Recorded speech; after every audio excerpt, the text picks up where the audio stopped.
Welcome to JSA TV, where we're covering the latest stories, trends, and innovations from the world of digital infrastructure. And we are coming at you live. That's right, Miranda. We are streaming live. We are coming at you live from Data Cloud USA in the Lone Star State of Austin, Texas. And I am here with my my friend, my friend Miranda Gardiner. Miranda is the executive director of the iMasons Climate Accord. Miranda, it is always so good to see you. Dean, always good to see you too. I think New York? I think it would New York be was the last time we saw each other. I can't remember. Something like that, yeah. Either way. But in this industry, it's happening at the speed of light. So yesterday. Exactly, yesterday. So between now and yesterday, tell us what is going on with the iMasons Climate Accord. What's new in your world? Yeah, so much has been going on over the last 6 months, 8 months. Mm-hmm. One is we actually issued from our governing body letter and call to action on EPDs, on environmental product declarations, the value of them in our supply chain, the value of them for our companies in terms of reporting this third-party verification.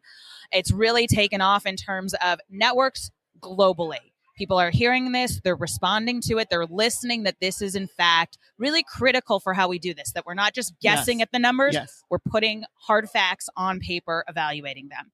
The other things that have been coming out, we had a case study on nuclear, the benefits, opportunities, maybe not so many opportunities, right? If you will, the opposite side of that from our Power Working Group. So that is available on our website to download, as is the call to action and letter on EPDs. And then we've been doing just a lot of work that's kind of crossing over into what our 2025 initiatives will be when we're focusing on things. Again, what's the power conversation going to be? How do we reduce emissions when it comes to our scope 3? And then, of course, all the companies that have joined newly to the Climate Accord and getting more involved. So we're just keep growing, right? I did an interview just earlier today, and they were talking about the iMasons Climate Accord, and I'm even just better. Like, Thank really? you. I did not pay them to say that.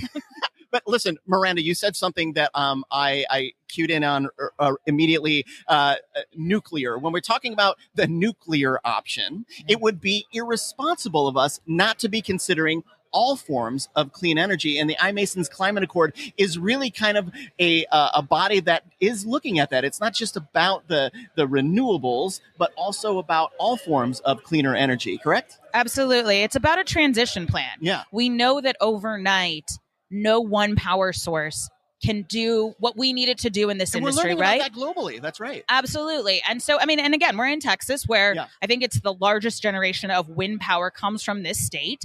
It's economically viable. It's part of, again, their grid. Yeah. Nuclear, though, is also online in terms of especially emissions. This is one of the cleanest sources of power that we have. And again, also provides the capacity needs for our industry. So we are really looking at it how do we move away? How do we balance the load? And of course, how do we supply this increasing kind of demand that we're seeing out of our industry and others? It's not just based on us, and right? the thing, the stigma, obviously, of nuclear is more ingrained in, and dare I say, older generations. Maybe even my generation. But this isn't like the 3 Mile Island nuclear. This isn't Chernobyl. This is something, that's different and more and it's safer and proven literally all over the world. So very, very cool.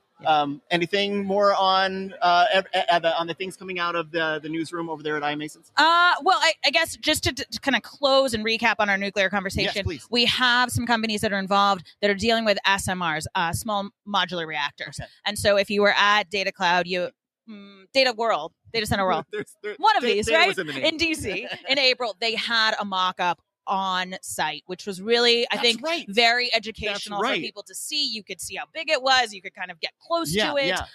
So that, of course, is really... It's a different animal. Right. And you just have to get educated about it. And that, I think, is also the biggest part of what's going on with the Climate Accord. What are the educational tools that we need to do? What are the webinars, the publications, the engagements being here, for example, to really let the market understand and know what's happening? As usual, you're transitioning better than I could possibly. But speaking of education, let's talk about kind of the next gen workforce. Folks like you who have had the baton passed to you and are taking off. How important is it for the iMasons and the Climate Accord folks to be bringing in those kind of new dreamers, the fresh talent, those new technologists. Yeah. I mean, top of mind. Yeah. Top of mind. If you go even back 1 year to when we were in Singapore at our member summit at that time, the first point coming out of it, meaning the top 10 issues in the market, next generation workforce and the workforce that we need was there. And, while I can't speak to it as robustly as our director of education, Courtney Pop, can, or her Jason curriculum, which is award winning now, just won an award. So take a look at that.